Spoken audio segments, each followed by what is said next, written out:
오늘의 이 본문은 세례 요한의 아버지 제사장 사가랴가 성령의 충만함을 입어서 예언을 하고 있는 내용입니다. 예언이지만은 찬양이기 때문에 사가랴의 예언적 찬양, 이렇게 이해하면 좋습니다. 크게 두 부분으로 나뉘어집니다. 첫 번째 부분은 68절에서 75절까지입니다. 그 내용이 뭐냐? 하나님의 구원에 대해서 예언하고 있습니다. 그리고 76절부터 79절까지는 그 하나님의 구원의 길을 예비하기 위하여 태어난 사가랴의 아들 세례 요한의 사명에 대해서 예언하고 있습니다. 자, 그런데 이 예언적 찬양 전체에서 가장 중요한 단어가 뭐냐면 구원이라는 단어입니다. 구원. 이 예언의 핵심 주제가 뭐냐?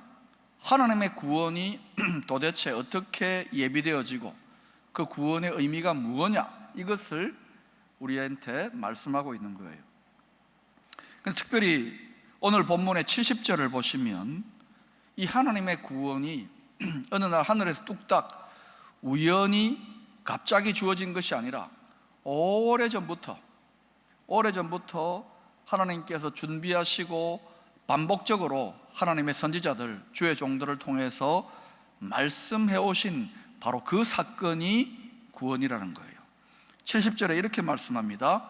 이것은 주께서 예로부터 옛날부터 이 말입니다. 거룩한 선지자의 입으로 말씀하신 바와 같이 여러 선지자들이 반복적으로 하나님의 구원, 하나님의 구원자가 오실 것을 예언하고 있었습니다. 자, 그런데 이 하나님의 구원 역사의 주인공이 누구냐 이겁니다. 히브리 성경에서는 그걸 메시아라고 합니다. 메시아라는 뜻은 구원자라는 뜻이에요. 메시아가 오실 것이다. 그 주인공, 구원을 이루는 주인공 메시아, 구원자에 대해서 오늘 본문 69절은 이렇게 말씀하고 있습니다. 우리를 위하여 구원의 뿔을 그 종 다윗의 집에 일으키셨으니 좀 표현이 우리가 평소에 들어봤던 표현과 좀 다릅니다. 구원의 뿔이라는 단어가 나오고 다윗의 집에 일으키셨다. 이게 무슨 말인가?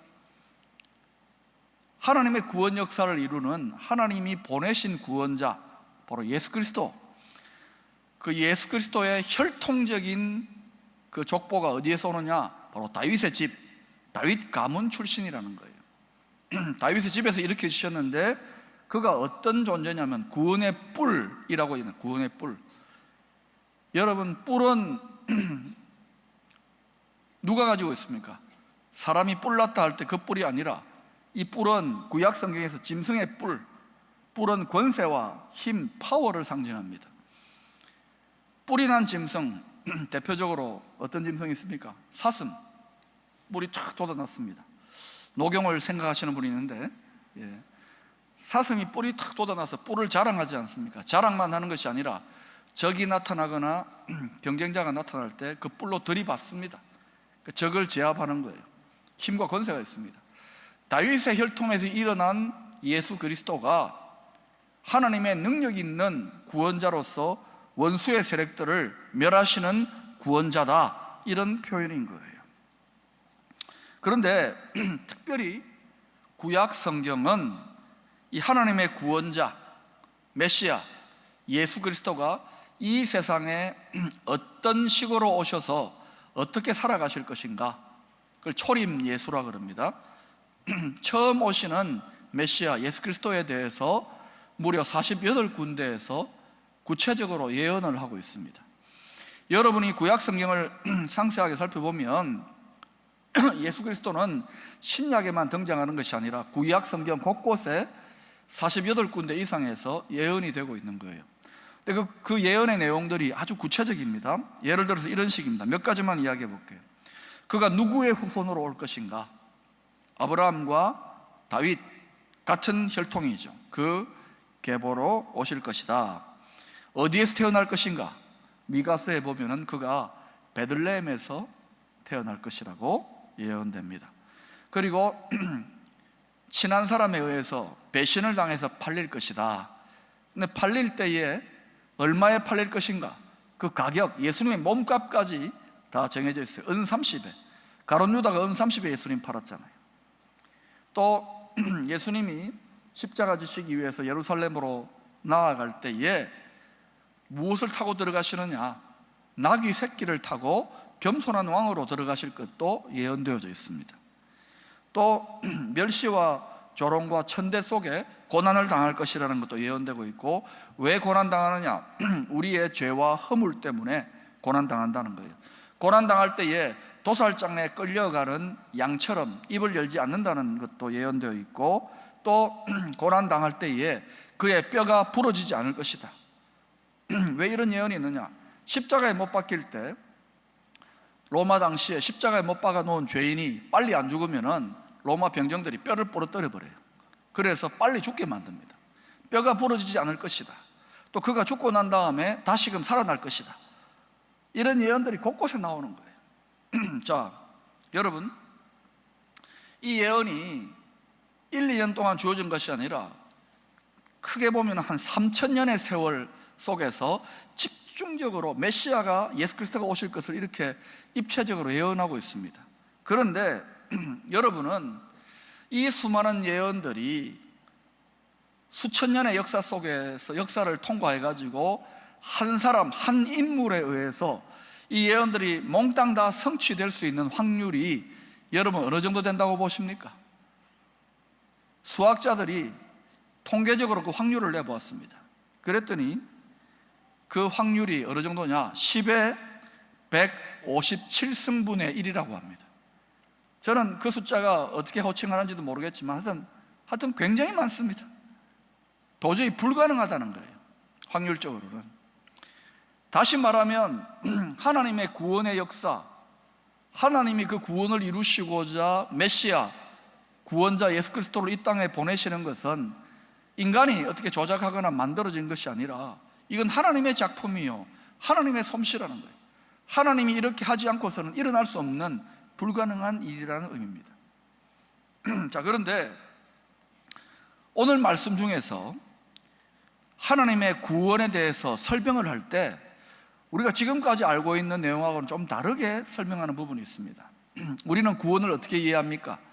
예수 믿고 구원받았다고 할 때에 천국 백성 된다, 영생을 얻는다, 축복을 받는다, 우리 이런 정도로 생각하지 않습니까?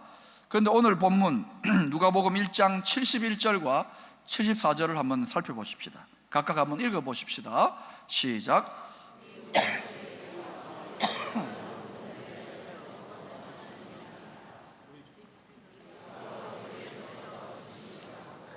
자, 이 표현들에 의하면은 우리가 구원받는다는 것이 어떤 의미입니까?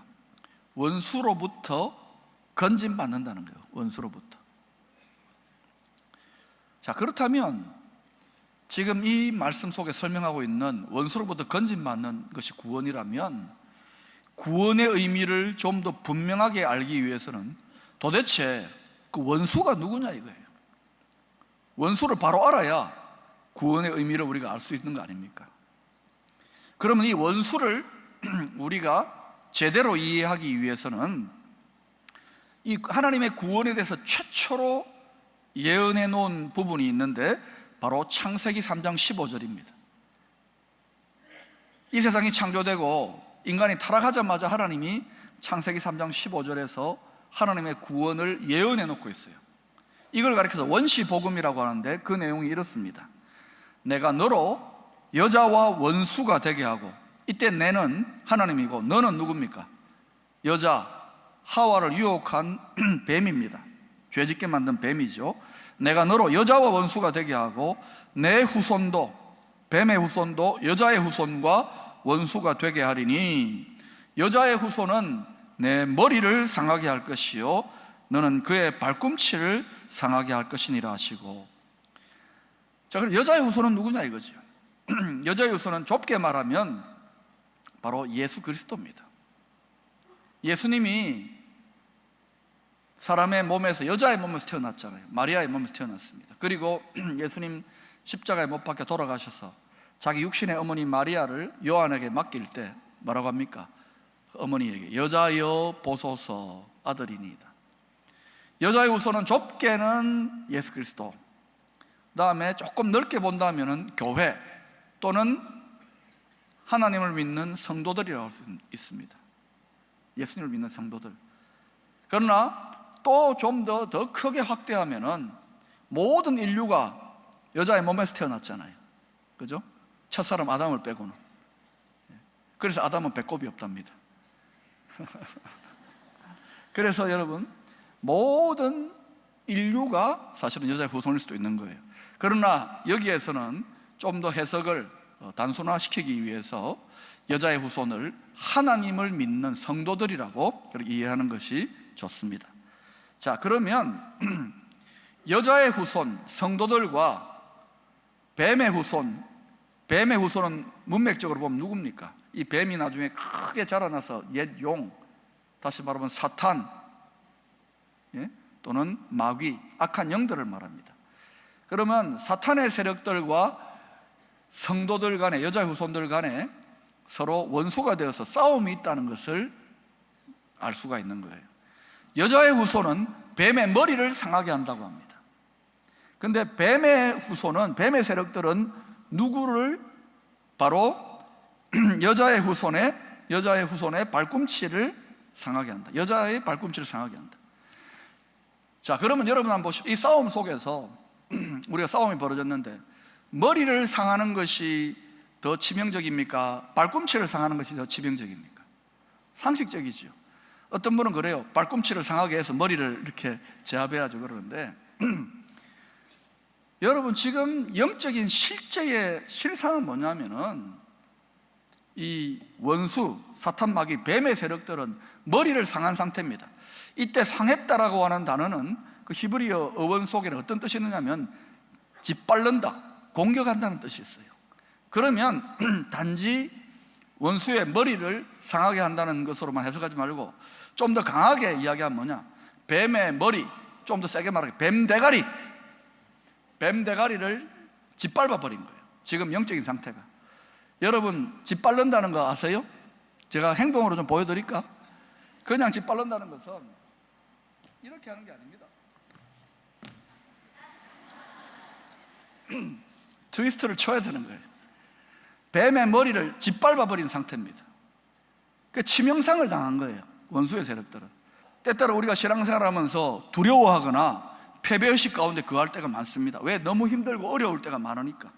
그럴 때 여러분, 그것은 어떤 의미가 있느냐? 원수의 속임수에 넘어갔다는 것을 아셔야 됩니다. 실상은 머리를 밟힌 상태인데 실상은 별 볼 일 없어요.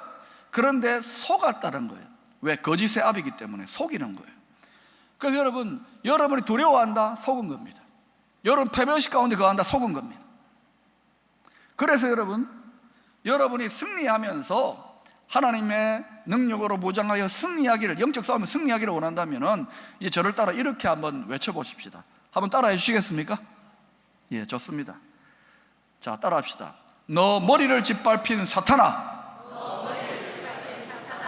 너 머리를 짓밟힌 사탄아, 더 이상 속지 않아. 다시는 속지 않아. 여러분, 속으면 안 됩니다. 우리가 마치 무기력한 자인 것 같고 우리가 패배한 것 같고 우리가 힘이 없는 것 같지만 그렇지 않습니다. 예수의 권세, 예수의 승리가, 짓밟아버린 승리가 우리 안에 있는 거예요. 그래서 이 찬송이 우리에게도 적용되는 거예요. 승리는 내 것일세, 승리는 내 것일세, 구세주의 보혈로서 승리는 내 것일세. 할렐루야. 그래서 절대로 패배의식 가운데 거하면 안 돼요. 군인이 무기로만 이긴다고 생각하면 안 돼요. 용기로, 승리의식으로 이기는 거예요. 자, 여러분 생각해 봐요. 우리 주님이 2000년 전에 사단의 머리를 짓밟았다면 우리가 지금 싸우고 있는 이 영적인 싸움은 이길 수밖에 없는 싸움입니다. 우리가 그 싸움에서 상처를 받거나 실패하거나 넘어질 수 있지만 그거는 발꿈치 정도의 부상이라는 거예요. 그러니 여러분, 주님의 승리를 믿고 전진할 수 있기를 축원합니다. 성경을 보면은 원수의 이름이 다양하게 등장합니다. 마귀, 사탄, 악한 영들, 옛뱀, 용, 적, 공중권세 잡은 자, 세상 임금, 적 그리스도 등등 여러 가지 이름들이 등장합니다. 이게 도대체 뭐를 말합니까? 네? 2차 대전 때에 연합군이 적군들을 지칭할 때에 다양한 이름으로 지칭했습니다. 뭐 이런 식이죠. 독일 놈들, 예? 독일군, 나치, 히틀러, 나쁜 놈, 뭐 그렇게 하게 됐을 거예요. 6.25 전쟁 때에 남과 북이 싸울 때 뭐라고 했습니까? 우리 국군들이 공산군, 공산당, 빨갱이, 북괴군, 뭐 별 이야기를 다 했지 않습니까? 이름은 다양하게 지칭할 수 있는 거예요. 그러나 그 적의 원수의 본질은 똑같아요. 이름은 얼마든지 다양하게 부를 수 있지만, 자, 그런데 고린도전서 15장 25절과 26절을 보면은 예수님이 이 원수들을 어떻게 멸하실 것인지 소개하고 있습니다. 자, 그가 모든 원수를 그 발 아래에 둘 때까지, 발 아래에 완전히 굴복시킬 때까지 반드시 왕노릇 하시리니, 그 다음에 여기가 중요합니다. 여러분 읽어보세요. 시작. 맨 나중에 멸망받을 원수는 사망이니라. 여러분, 뭐 어떤 종교 철학 가르침에서는 사망을 인간의 삶의 한 부분이다, 자연스럽게 받아들이라, 뭐 그런 이야기를 하지만 실제로 기독교 신앙, 스스로 영원한 생명이신 하나님의 관점에서는 사망은 마지막에 망하게 될 철천지의 원수라는 거예요. 원수입니다.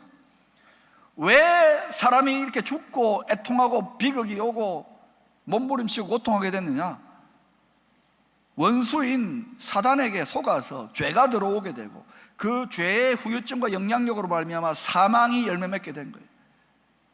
그래, 논리적으로 보면은 주님이 원수의 세력을 멸한다, 사단의 세력을 심판하시고 그 다음에 죄가 척결되고, 그러면 논리적으로 제일 마지막에 사라질 것이 뭡니까? 사망인 거예요. 그래서 사망이 제일 마지막에 멸망받을 원수라는 거예요.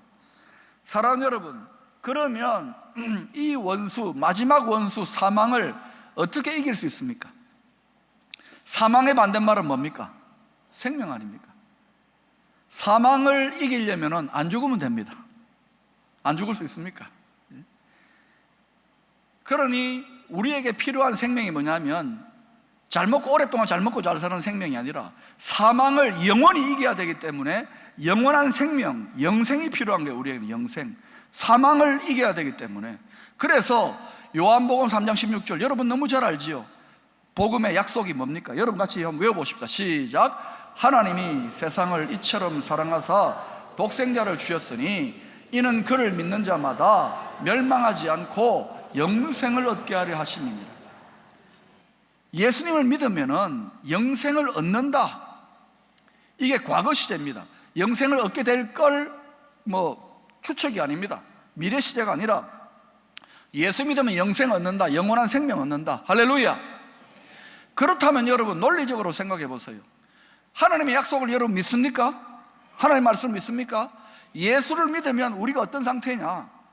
사망을 이긴 영생적 상태에서 살아가는 거예요. 그러면 여러분 이렇게 질문할 거예요. 목사님, 영생을 받으면 뭐합니까? 또 죽는데. 그러나 여러분 잘 아셔야 돼. 진짜 생명은 이 살덩이, 이 육체적 생명이 아니란 말입니다. 제가 몇 번 설명드렸지만 과일의 생명은 어디에 있습니까? 과육에 있는 것이 아니라 과일 속에 있는 보이지 않는 씨앗에 있는 것처럼 우리의 육체에 참 생명이 있는 것이 아니라 영혼 속에 있어요. 이 영혼에 하나님의 말씀, 하나님의 약속에 썩지 않는 복음의 씨앗, 예수 구원의 씨앗이 딱 들어가 있는 사람, 믿음으로 입력되어 있는 사람은 육체가 썩어지고 죽어져도 부활하여 영원한 생명으로 살게 된다. 할렐루야. 그래서 여러분 이 영원한 복음인 이유가 이 영생의 복음을 우리가 붙드는 거예요. 그래서 장차 회복된, 주님 다시 오셔서 회복된 저 천국에는 다시는 사망이 없고 애통하는 것이나 곡하는 것이 없는 이유가 그거예요. 왜? 마지막 원수 사망이 멸하여졌기 때문에. 우리가 얼마나 놀라운 축복 가운데 있는지 아십니까? 이 놀라운 영원한 생명의 복음을 갖고 있는데 우리가 좀 병들거나 인생의 문제로 인해서 씨름하다가 자꾸 주눅들고 내가 갖고 있는 것이 눈에 보이지 않고 지금 당장 눈앞에 실상으로 나타나지 않았다고 이걸 포기하거나 빼앗기면 안 되는 거예요. 여러분, 제가 좀 세게 말할게요. 이 영원한 생명의 복음은 목숨을 걸고 붙들어야 되고 믿어야 될 줄로 믿습니다. 저는 이것을 위해서 생명을 걸고 붙들어야 되는 거예요. 사랑하는 여러분, 그래서 우리가 예수 믿는 거예요. 우리의 바라는 것이 다 이 세상이요, 이 세상에서 잘 먹고 잘 사는 것 뿐이라면은 저와 여러분은 가장 불쌍한 사람이라니까요. 그런데도 우리가 예수를 믿는데도 죽음까지도 해결했는데도 왜 우리가 두려움 속에 삽니까? 이유가 뭔지 아십니까? 죽을까 봐 두려워하는 거예요. 우리가 죽음의 문제를 해결했다고 하잖아요. 그러면 본능적으로 다가오는 이 죽음에 대한 두려움, 이걸 어떻게 이길 수 있습니까? 먼저는 우리가 붙들은 이 영원한 생명의 복음, 예수 구원의 복음, 십자가의 복음이 무엇인지를 하나님 말씀을 샅샅이 뒤져가지고 철저하게 복음의 약속을 붙들어야 되는 거예요. 그뿐만 아니라 이 복음의 약속, 이 말씀이 나의 지성과 나의 의지와 나의 감정, 내 전 인격을 지배하도록 해야 되는 거예요. 그래야 두려움이 딱 몰려왔을 때도 본능적으로 휘둘리지 아니하고 두려움을 밀쳐내고 이겨낼 수 있는 거예요. 여러분, 두려움이 없다는 것은, 담대하다는 것은 두려움이 전혀 없다는 걸 말하는 게 아니에요. 두려움이 밀려오지만은 잘 쳐내고 잘 이겨낸다는 걸 의미하는 거예요. 할렐루야. 그러니까 여러분, 저도 복음을 전거할 때에 때때로 막 두려움이 밀려오고 또 패배의식이 밀려올 때가 있습니다. 그때 속지 않는 거예요. 내가 붙들고 있는 예수 승리의 복음, 영원한 생명의 복음으로 밀쳐내버리는 거예요. 여러분, 그래서 정말 예수 잘 믿는 성도, 복음을 제대로 깨달은 성도는 두려워하면 안 됩니다. 패배의식 가운데 거하면 벌써 속아버린 거예요. 당한 거예요. 오늘 본문 누가복음 1장 75절에 구원받은 성도들의 삶을 뭐라고 합니까?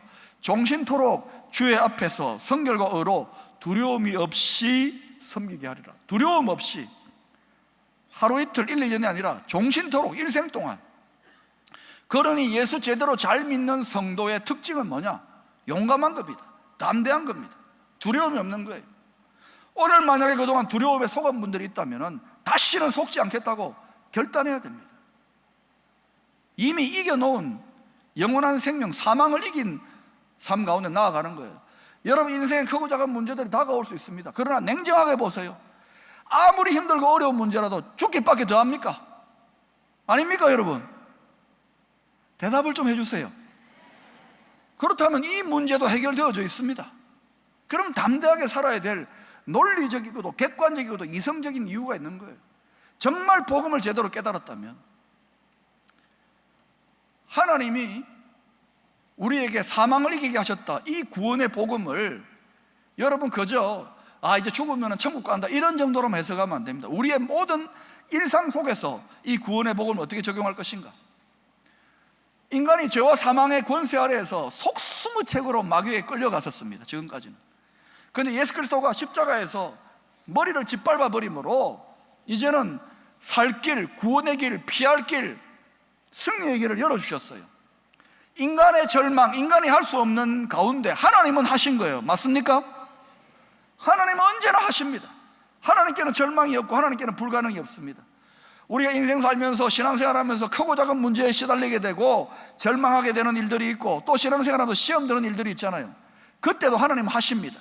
고린도전서 10장 13절에 이런 말씀이 나옵니다. 사람이 감당할 시험 밖에는 너희에게 당한 것이 없나니 오직 하나님은 미쁘사 너희가 감당하지 못할 시험 당함을 허락하지 아니하시고 시험 당할 즈음에, 시험 당할 때에 또한 뭐 한다고요? 피할 길을 내사 너희로 능히 감당하게 하시느니라. 사람은 피하지 못하는데 하나님이 피할 길을 내시는 거예요. 할렐루야. 하나님이 구원의 길을 내시는 거예요. 사람은 불가능한데 하나님은 하시는 줄로 믿습니다. 언제나 그래서 하나님 앞에 희망이 있는 거예요. 이 세상에 그 누가 하나님을 제한할 수 있습니까? 그 누가 하나님을 대적할 수 있습니까? 그 누가 하나님을 죽일 수 있습니까? 여러분, 무신론자는 하나님하고 경쟁하는 사람이에요. 무신론자 중에는 하나님을 죽었다 그래버립니다. 하나님을 죽여요. 그런데 하나님이 죽습니까? 여러분, 이 세상에 여전히 사망이 역사합니다. 전쟁과 난리, 수천만 명, 수백만 명이 죽는 그런 시대도 있습니다. 지금도 전 세계에 많은 사람들이 1초마다 죽어가고 있습니다. 그런데 사망이 왕노릇하고 사망이 역사하는 것 같지만 놀랍게도 여러분, 또다시 생명들이 번성하고 사람들이 태어나고 60억 70억이 되는 이유가 뭡니까? 이게 왜 일어나는 것 같습니까? 생명의 근원 되시는 하나님이 스스로 영원히 생명이시기 때문에 그래요. 지금 사망이 왕노릇하는 것 같지만 생명이 왕노릇하기 위해 서로 싸움이 있는 거예요. 그러나 장차 생명의 주이신 주님께서 심판의 주로 오셔서 모든 것을 평정하실 때, 그때는 생명이 왕노릇하는 거예요. 사망이 끼어들 자리가 없어요. 영원히 생명 안에서 통치하게 되는 줄로 믿습니다. 그래서 여러분, 저는 두렵지 않아요. 하늘이 솟아나도, 아니고 하늘이 무너져도, 하늘이 솟아나도 무너질 구멍이 있는 것이 아니라 하늘이 무너져도 솟아날 구멍이 있습니다. 할렐루야. 왜입니까? 하나님 때문이에요. 여러분 인생에 시험이 있습니까? 문제가 있습니까? 하나님을 전심으로 의지해야 됩니다. 나를 전심으로 의지하는 자에게 내가 능력을 베푼다 그랬어요. 그래서 예수 믿는 사람은 절망하는 사람이 아닙니다. 어떤 상황 속에서도 예수 믿는 사람은 결국은 희망을 찾아요. 하나님이 피할 길을 내시고 구원의 길을 내시는 그 하나님을 붙들고 역전하게 되는 거예요. 그 증거가 뭡니까? 바로 예수님이 골고다 언덕에서 원수의 머리를 짓밟았던 십자가와 부활의 징표인 거예요. 십자가의 어린 양 예수 그리스도, 그분이 우리 희망의 근거가 되는 거예요. 하나님이 우리에게 피할 길을 내시고 구원의 길을 내시고 하늘이 무너져도 우리에게 다시금 힘있게 역전의 은혜를 베푸신다는 것을 기억하시고, 여러분 이 구원의 하나님이 우리의 일상 속에서 경험하는 크고 작은 시험과 문제들 속에서도 언제든지 피할 길을 내신다. 절망하지 마십시오. 두려워하지 마십시오. 포기하지 마십시오. 다시금 여러분의 겨자씨만한 믿음이라도 일으켜서 전심으로 하나님을 의지하며 하나님의 피할 길로, 살 길로, 구원의 길로 나아갈 수 있기를 축원합니다.